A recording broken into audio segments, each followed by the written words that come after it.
et de servir. À nous de trouver les moyens pratiques, individuellement et à travers notre Église locale, pour traduire dans les faits notre consécration à Dieu. Un petit rappel de ce que nous avons vu la fois précédente, et nous avons parlé sur le thème « Sagesse ou folie, que choisir ?» Et nous avons rappelé que l'Ecclésiaste considère la sagesse et la folie d'un point de vue moral et spirituel. Le sage, selon la Bible, c'est celui qui a consacré sa vie à Dieu en réponse à son amour et par reconnaissance pour ce que Jésus-Christ a fait pour son salut. Par opposition, le fou, c'est celui ou celle qui ne craint pas Dieu. Voilà ce que nous disait l'Ecclésiaste. Il soulignait une nouvelle fois les incohérences et les absurdités de la vie, et il relevait notamment que si la sagesse est la meilleure voie à suivre, elle n'est pas forcément suivie. Et notamment, expliquait-il, par les dirigeants. Alors l'Ecclésiaste nous a mis en garde contre les effets de la folie spirituelle. Et la folie spirituelle, ce n'est rien d'autre que le péché. Et dans le chapitre 9, verset 18, il écrivait « Mais un seul pécheur suffit pour détruire beaucoup de biens. Un seul péché, nous savons, suffit à contaminer une vie pure. Un seul pécheur suffit à détruire le bien que d'autres ont eu tant de mal à construire, ou qu'eux-mêmes même ont eu tant de mal à construire. » Et l'Ecclésiaste a passé en revue les effets concrets de la sagesse et de la folie, et nous en avions tiré les leçons suivantes.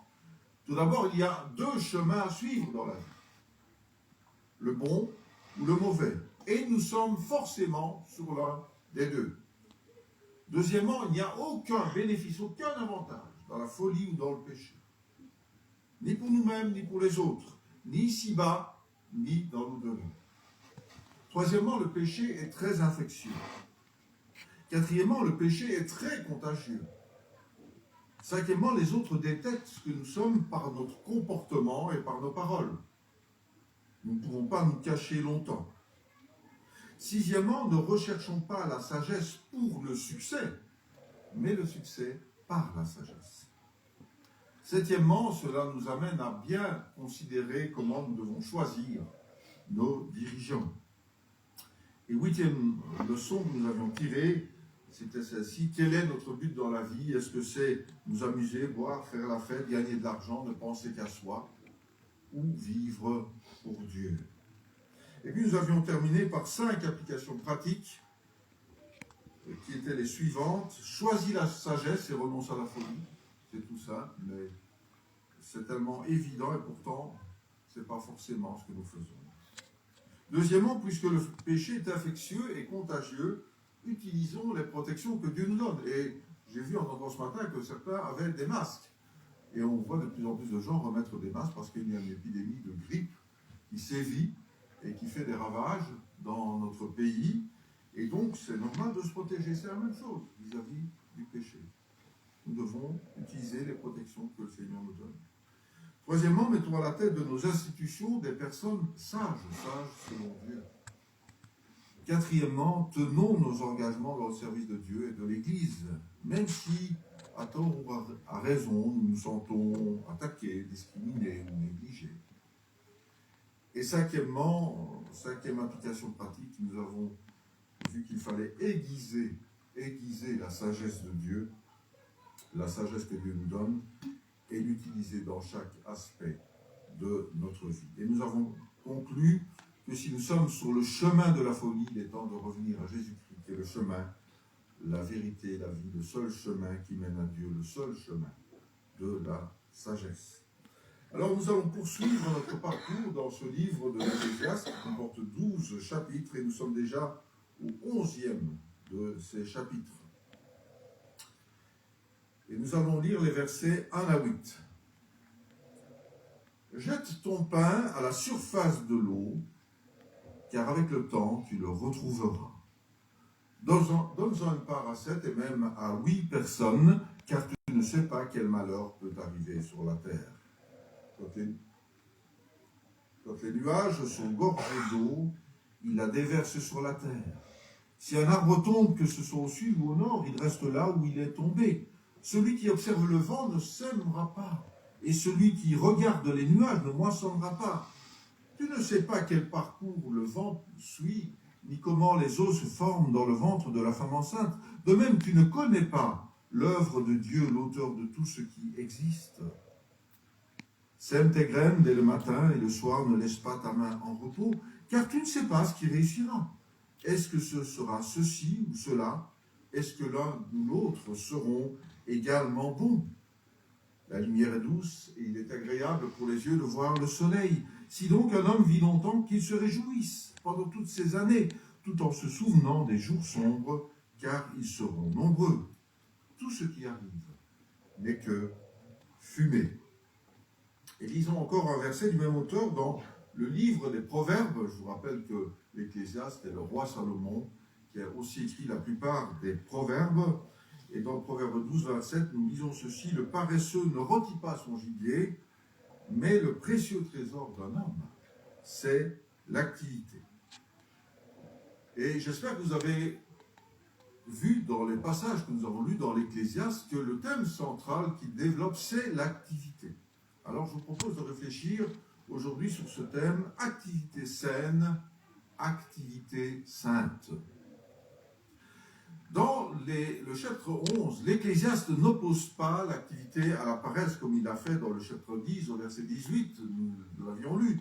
Quand les mains sont paresseuses, le toit s'effondre, quand elles sont négligentes, la maison a des gouttières. Non, il n'oppose pas paresse et folie. Il ne parle pas non plus de la vertu de l'activité. Même si, comme nous l'avons lu, l'activité est un trésor précieux pour l'homme. Et tous ceux que la maladie, peut-être pour le moment, rend inactifs, réalisent à quel point c'est vrai que l'activité est un trésor. Vous vous rappelez que fin du mois d'août, j'ai été opéré à la main et j'ai été immobilisé pendant 10 semaines. 10 semaines avec une attelle, et il y a des tas de choses que j'avais envie de faire, je n'ai pas pu faire. Déjà simplement me laver tout seul, aller à la piscine, conduire mon véhicule. Et c'est dans ces moments-là qu'on réalise que le précieux trésor d'un être humain, c'est l'activité. Mais ce n'est pas ce dont il est question ici. Ce passage va bien au-delà de conseils pour une vie professionnelle réussie, bien pour un travail bien fait et productif. Il englobe toute forme d'activité humaine, aussi bien l'activité physique que l'activité spirituelle. Non, l'Ecclésiaste parle ici de l'activité dans un contexte particulier. Agir, il nous parle d'agir quand les choses vont plutôt mal. Il nous parle d'agir quand tout nous pousse à l'inactivité. Tout au long de son livre, l'Ecclésiaste a rappelé que nous ne maîtrisons ni le temps, ni les circonstances. Nous devons faire face à des réalités souvent absurdes, vides de sens, à des comportements immoraux, injustes, oppressants, à l'inconstance et à l'inconsistance du pouvoir. L'incertitude de la vie, comme la perspective certaine de la mort, assombrissent notre recherche du bonheur. Et nous devons combattre la folie d'abord en nous-mêmes, et principalement en nous-mêmes, mais aussi parfois chez les autres. Le péché. Ce sont des réalités. Nous ne vivons pas au pays des bisounours. Le monde est incertain, il est injuste, dangereux, instable, violent, inquiétant. Pourquoi? Parce qu'il est peuplé d'hommes et de femmes orgueilleux, égoïstes, et qui sont injustes, dangereux, instables, violents et inquiétants. Comme nous. Comme nous, bien plus souvent que nous le voudrions. Nous ne voilons pas la face sur la réalité du monde et de la société. Ils sont à notre image. Le monde est ce qu'il est parce que nous sommes ce que nous sommes. Le monde est tel que nous le façonnons, quand nous choisissons la folie au lieu de la sagesse de Dieu. Mais ce n'est pas le monde de Dieu. Ce n'est pas le monde que Dieu a créé. C'est celui que nous avons modelé en nous éloignant de Dieu. Et dans ce monde, dans ce contexte, dans le chapitre 11, l'Ecclésiaste mentionne d'autres incertitudes que nous devons affronter. L'incertitude du retour sur nos investissements, verset 1. Deuxièmement, nous ne savons pas quel malheur peut arriver sur la terre, verset 2. Nous ne pouvons pas redresser ce qui est tombé, verset 3. Nous ne savons pas faire de prévision, verset 4. Nous ne pouvons pas percer tous les mystères de l'œuvre de Dieu dans la nature et dans la vie, verset 5. Nous ne savons pas ce qui réussira.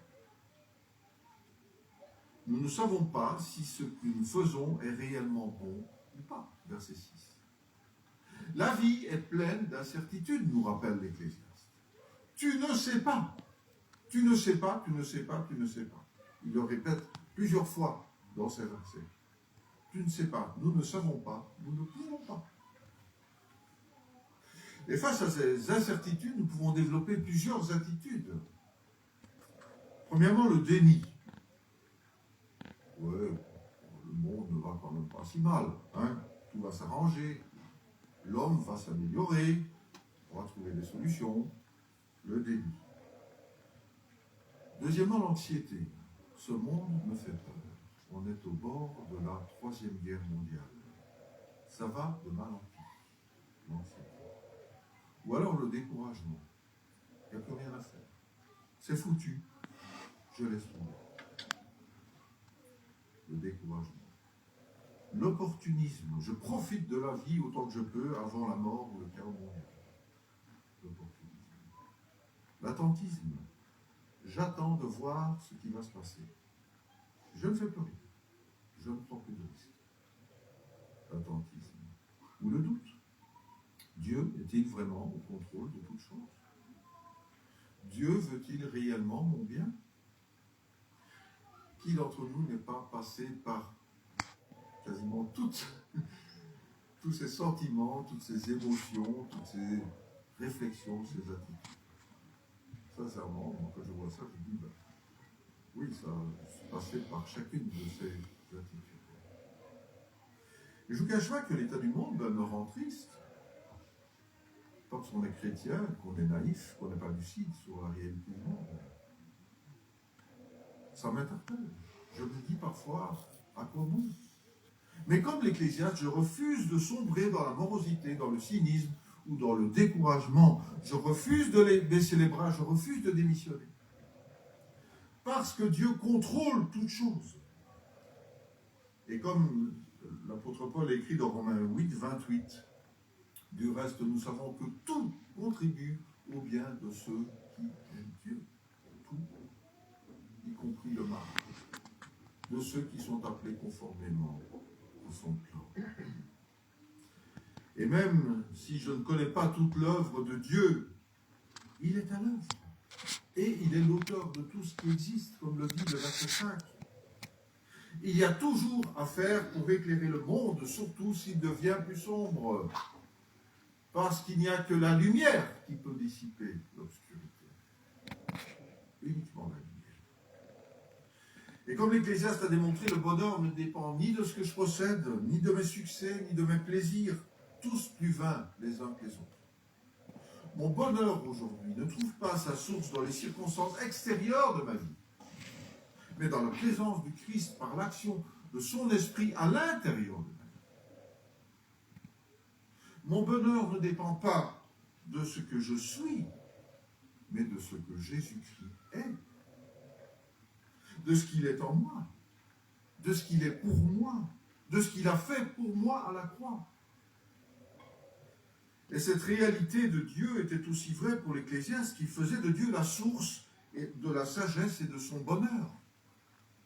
Et dans la réalité incertaine du monde, l'Ecclésiaste nous propose une autre voie, celle d'une activité saine et sainte.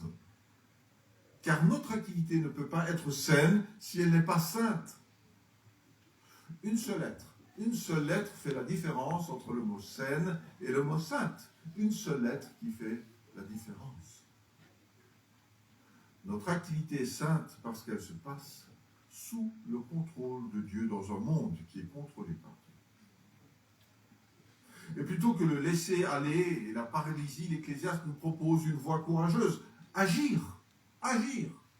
Décider d'agir comme antidote à la peur, au doute et au découragement. Décider d'agir dans un monde où la raison a démissionné. Décider d'agir dans un monde qui tourne le dos à Jésus-Christ. Décider d'agir quand les autres abandonnent. Décider d'agir pour rendre le monde meilleur. Décider d'agir pour glorifier Dieu par mon activité.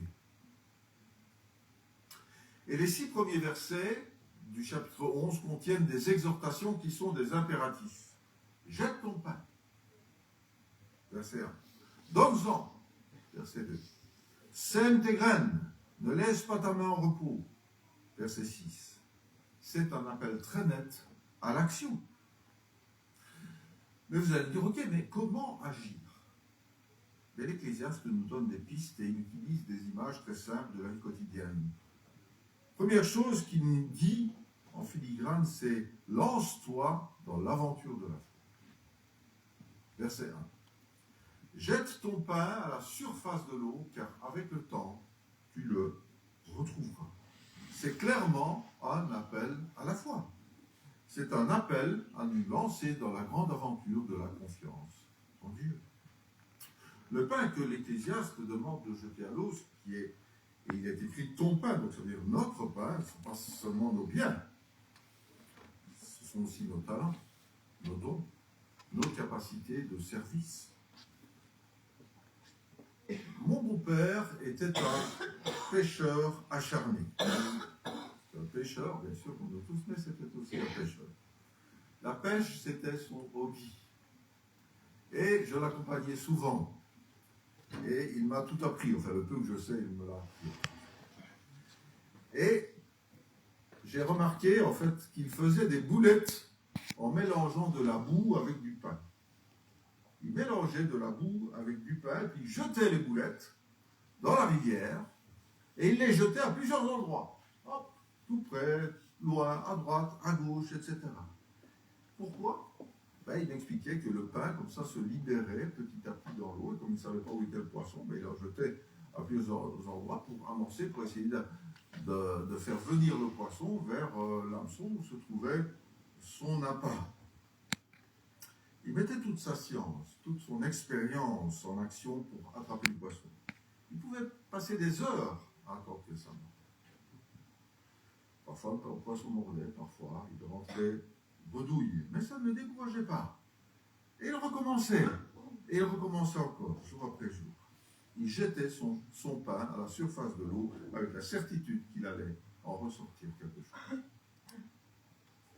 Moi, j'étais plus impatient, alors je ne savais pas rester au bord de l'eau, j'utilisais plutôt une technique de pêche au lancer, ça me faisait bouger, mais avec moins de résultats que mon beau-père. Nous hésitons souvent à nous engager dans un service pour Dieu, parce que nous voulons que ça réussisse. Nous voulons que ça nous rapporte quelque chose. Nous ne voulons pas nous investir pour rien. Nous espérons en tirer un avantage ou une récompense. Mais l'Ecclésiaste nous encourage à le faire pour rien, sans calcul, ou en tout cas sans savoir si ça nous rapportera, ni ce que ça nous rapportera.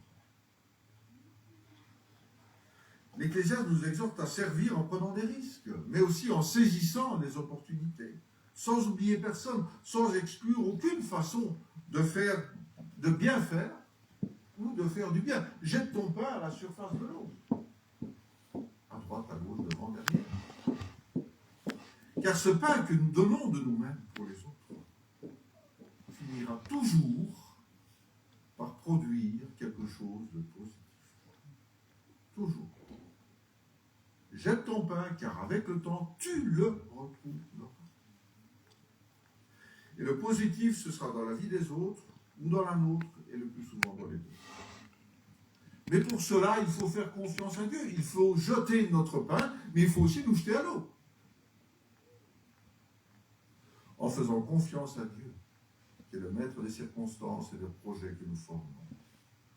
En apprenant la patience, en apprenant le temps de Dieu. Et si vous vous rappelez ce que l'Ecclésiaste écrit dans le chapitre 3, verset 1, il dit, il y a un temps pour toute activité sous le ciel. Il y a un temps pour toute activité sous le ciel. L'Ecclésiaste nous garantit que nous retrouverons ce que nous aurons investi, même si cela prend du temps. Il dit, avec le temps. Combien de temps? Je ne sais pas. Mais avec le temps, tu le retrouveras.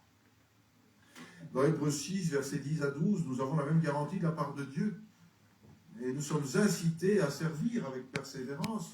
Il est écrit en effet, Dieu n'est pas injuste pour oublier votre œuvre et le travail de votre amour. Vous avez démontré votre amour pour son nom par les services que vous avez rendus et que vous rendez encore aux saints. Et nous désirons que chacun de vous fasse preuve du même zèle pour conserver jusqu'à la fin une pleine espérance. Ainsi, vous ne vous relâcherez pas, mais vous imiterez ceux qui par la foi et la patience reçoivent l'héritage promis. Ça va dans le même sens. Investis-toi pour Dieu. Jette ton pain. Et avec le temps, si tu es patient et persévérant, tu le retrouveras. Comment agir? Deuxième réflexion, c'est ne ménage ni ta peine ni tes efforts. Le verset 2 nous invite à partager ce pain très largement.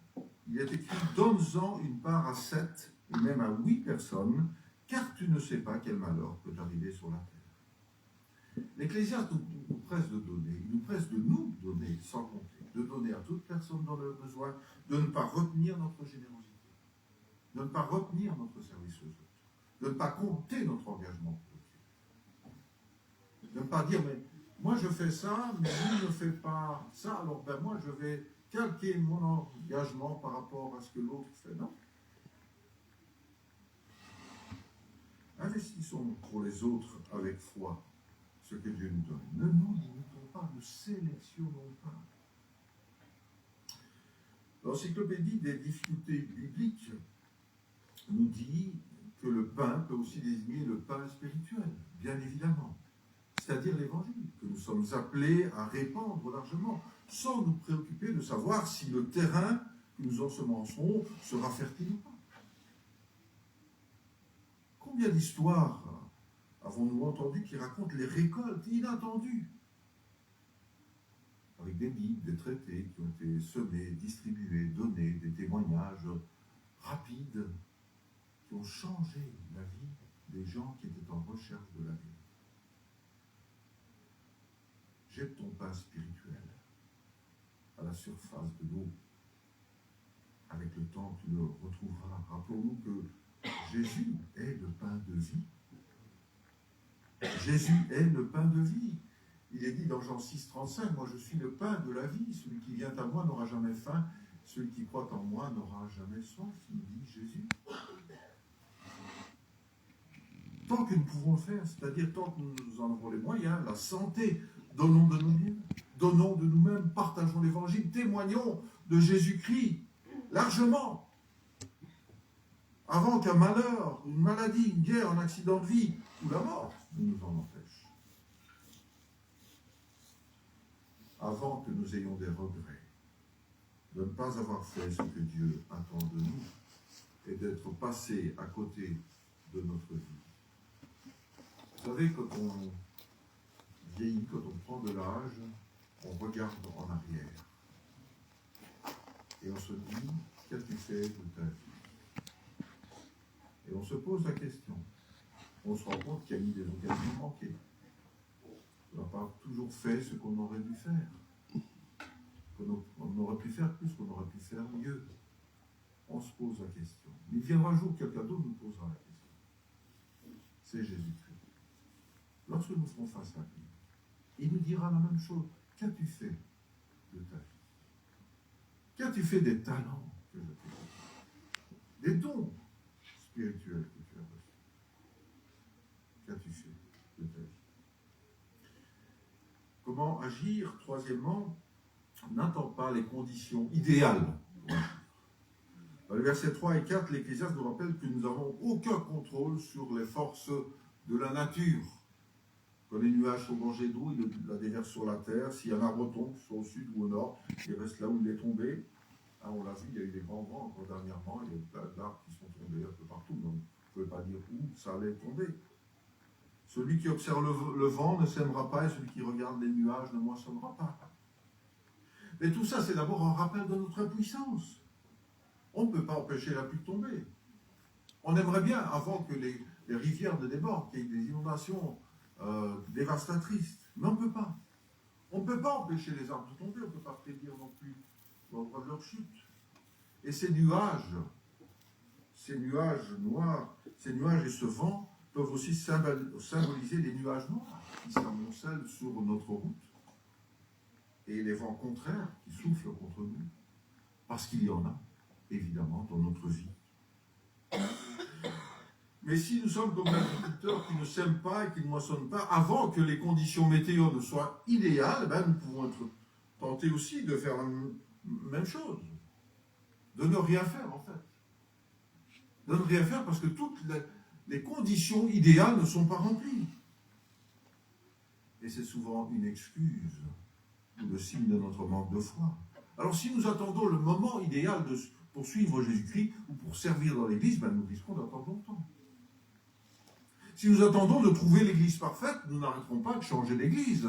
Et je vous rappelle que toute Église cesse d'être parfaite au moment où vous y mettez les pieds. C'est vrai pour moi aussi. L'Ecclésiaste attire notre attention sur le risque de stagnation de notre vie spirituelle. Nous sommes invités à l'action, pas à l'inaction. Nous sommes invités à servir, pas à analyser les conditions propices de notre engagement. Les conditions ne sont jamais favorables. Rester indécis, temporiser, ne fera que rendre notre engagement plus difficile. Tous les médecins nous recommandent de faire une activité physique pour rester en bonne santé physique. Eh bien, la Bible nous demande de faire une activité spirituelle pour rester en bonne santé spirituelle. Et cesser d'avoir peur ou de chercher des excuses pour ne pas agir. Comment agir? Quatrièmement, l'œuvre de Dieu s'accomplit, même si je ne la vois pas et si je ne la comprends pas. Et le verset 5 nous montre que l'œuvre de Dieu est empreinte de mystère. Tu ne sais pas quel parcours le vent suit, ni comment les os se forment dans le ventre de la femme enceinte. De même, tu ne connais pas l'œuvre de Dieu, l'auteur de tout ce qui existe. Alors vous allez me dire, mais moi je sais. Moi je sais comment les vents, le parcours des vents, et je sais comment les os se forment dans le ventre de la femme enceinte, parce que j'ai des notions de biologie, de physiologie, de médecine, etc. Je sais tout ça. Dans l'Ecclésiaste, les gens n'avaient aucune notion de météorologie ni de biologie.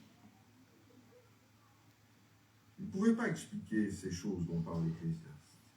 Et grâce au progrès de la science, aujourd'hui, nous pouvons expliquer les choses, ces choses-là en tout cas. Ce ne sont plus des mystères pour nous. Et nous pourrons expliquer bien d'autres choses. Et c'est la raison pour laquelle cette connaissance rend l'homme orgueilleux. Je suis effaré par l'orgueil des géants de la tech, de ces patrons de grandes entreprises qui se prennent pour les maîtres du monde.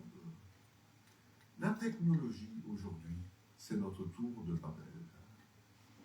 C'est notre tour de Babel. Je ne sais pas si vous connaissez cet épisode de la tour de Babel qui est raconté dans Genèse 11, les versets 1 à 9. Ça se passe dans l'époque entre Noé et Abraham. Et par orgueil, le texte nous dit que les humains ont voulu construire une tour dont le sommet toucherait au ciel. L'orgueil technologique, c'est la tour que nous construisons pour nous hisser au-dessus de Dieu. Nous croyons que nous savons tout de l'homme, que nous n'avons plus besoin de Dieu. Nous croyons que nous savons mieux que Dieu. Mais l'Ecclésiaste nous dit, tu ne sais pas. Tu ne sais pas. Tu ne sais pas. Tu crois savoir, mais tu ne sais pas. Parce que ce que nous ignorons dépassera toujours de loin ce que nous connaissons. L'œuvre de Dieu, le créateur de l'univers, le maître de la vie, le Seigneur qui connaît même le nombre de nos cheveux, restera un mystère inaccessible à bien des égards. Et cela devrait nous inciter à l'humilité. Parce que la Bible dit que Dieu résiste aux orgueilleux, mais il fait grâce aux humbles. Nous ne pourrons jamais percer le mystère de l'œuvre de Dieu, sinon ce que la Bible veut bien nous en révéler. Nous ne pourrons rien savoir d'autre de Dieu, de l'univers ou de l'homme que ce que Dieu veut bien nous en révéler. Mais cette ignorance n'est pas un obstacle à l'action. Il nous suffit de savoir que Dieu est aux commandes de l'univers et que son œuvre s'accomplit. L'œuvre de Dieu s'accomplit.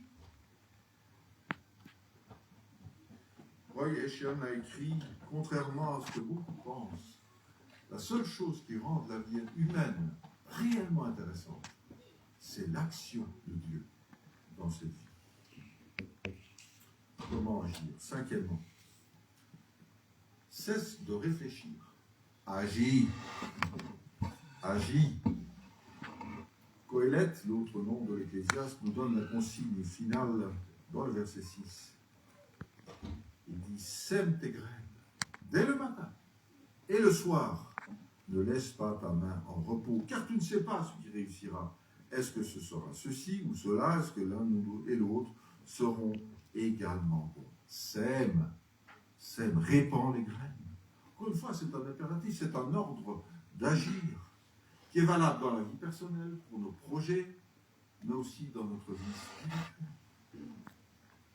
Et le parallèle avec la parabole du semeur qui sème l'évangile, la bonne nouvelle ne peut pas nous échapper. Et le hasard du calendrier fait que justement, ce matin, dans mon plan de lecture de la Bible, eh bien, c'était ce texte que j'ai lu dans l'évangile selon Matthieu. Nous avons à nous répandre dans le service pour Christ, dans son Église, car nous portons la semence, et nous sommes la semence. Je l'avais dit dans un message sur le fait que nous sommes tous témoins. Nous incarnons l'Évangile. Nous avons à semer abondamment partout, en tout temps, envers tout le monde. Nous avons à répandre inlassablement l'Évangile, en espérant, malgré les incertitudes de la vie, les difficultés, que cette semence va tomber dans la bonne terre, qu'elle va germer dans la vie de plusieurs personnes qui vont être transformées par Jésus-Christ. Parce que je suis évangéliste, on me demande souvent comment il faut communiquer l'évangile. On imagine en fait que je suis un magicien qui connaît tous les trucs. Il n'y a pas d'autre méthode que celle de l'Ecclésiaste. Sème tes graines dès le matin, et le soir ne laisse pas ta main en repos. Sème. Voilà le truc. Sème. À Timothée, l'apôtre Paul donne la même exhortation dans 2 Timothée 4, versets 1 à 2. C'est pourquoi il t'en supplie devant Dieu et devant le Seigneur Jésus-Christ qui doit juger les vivants et les morts au moment de sa venue et de son règne. Prêche la parole. Insiste en toute occasion, qu'elle soit favorable ou non. Réfute, reprend et encourage. Oubliez celui-là. Encourage. Fais tout cela avec une pleine patience et un entier souci d'instruire, pas d'avoir raison, un entier souci d'instruire. On ne demande pas à l'agriculteur d'expliquer à la terre les bienfaits de la semence.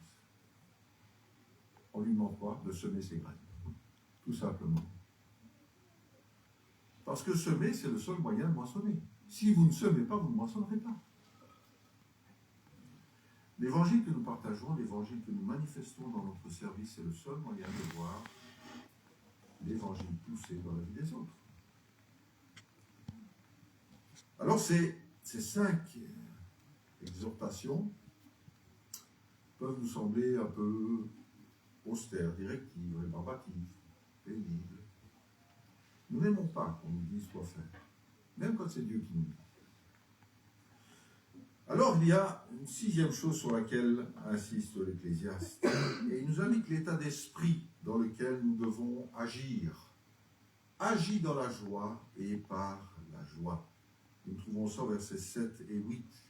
La lumière est douce et il est agréable pour les yeux de voir le soleil. Si donc un homme vit longtemps, qu'il se réjouisse pendant toutes ces années, tout en se souvenant des jours sombres, car elles seront nombreux.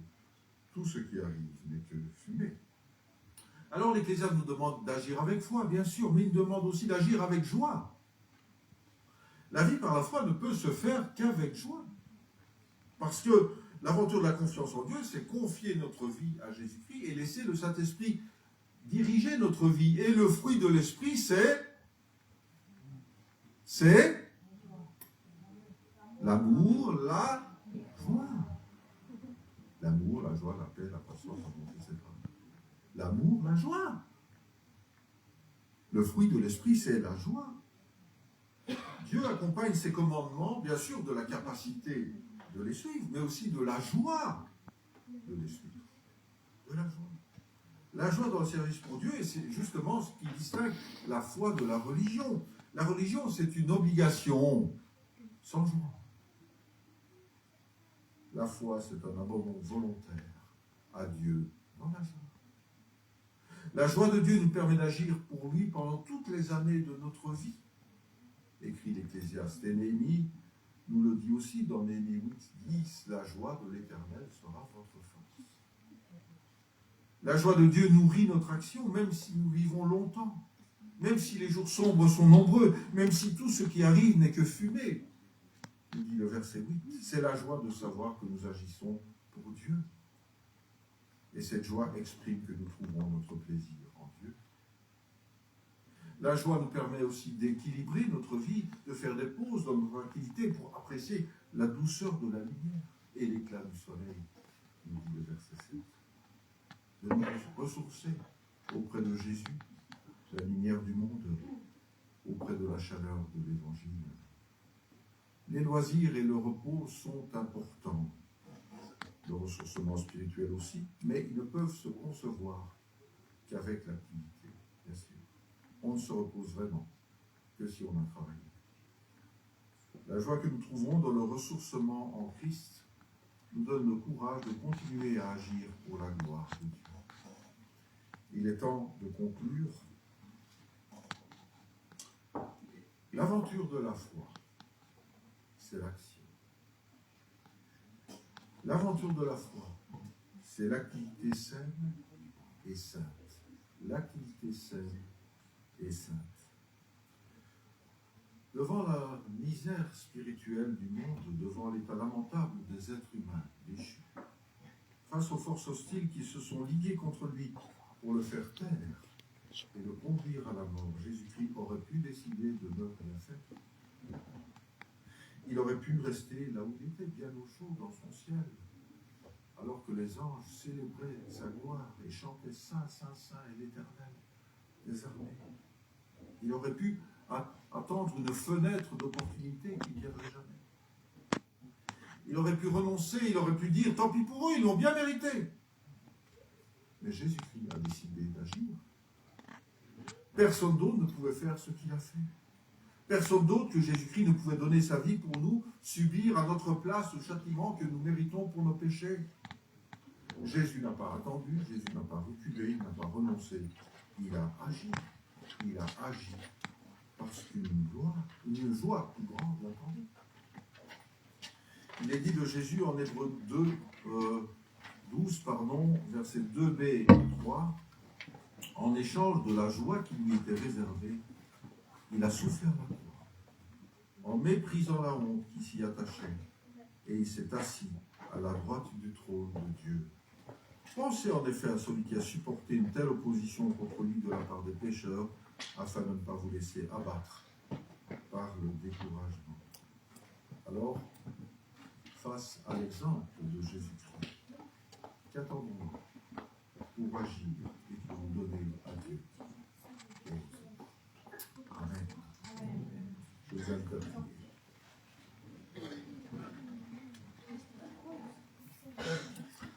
Seigneur Jésus-Christ, parce que tu as agi pour nous, parce que tu t'es donné pour nous, parce que tu as renoncé à tous tes privilèges pour nous, Seigneur, tu nous incites aussi à l'action. Tu nous incites à nous jeter à l'eau. Tu nous incites à nous et à nous donner pour toi et pour les autres. Et c'est vrai, Seigneur, que si nous attendons que les circonstances soient favorables ou idéales, nous ne le ferons jamais. Mais Seigneur, nous voulons te demander que tu nous donnes le courage d'agir. Le courage d'être des témoins. Le courage de semer l'évangile partout autour de nous. De semer l'évangile écrit, mais aussi de témoigner par notre vie que Christ vit en nous. Donne-nous la joie, Seigneur, la joie de le faire, sans contrainte, la joie de le faire par reconnaissance, par rapport à ce que tu as fait pour nous sur la croix. La joie de le faire, Seigneur, en sachant que nous sommes à ton service avant tout. La joie de le faire, Seigneur, en sachant que dans un monde complètement déboussolé, tu n'as pas perdu le contrôle. Et nous pouvons te faire confiance. Nous te le demandons au nom de Jésus. Amen.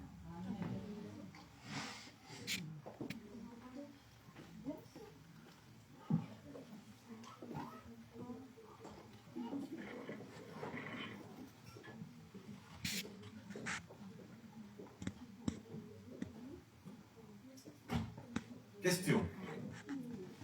Qui a lu comme Marc cette semaine la parabole du semeur qui sortit pour semer?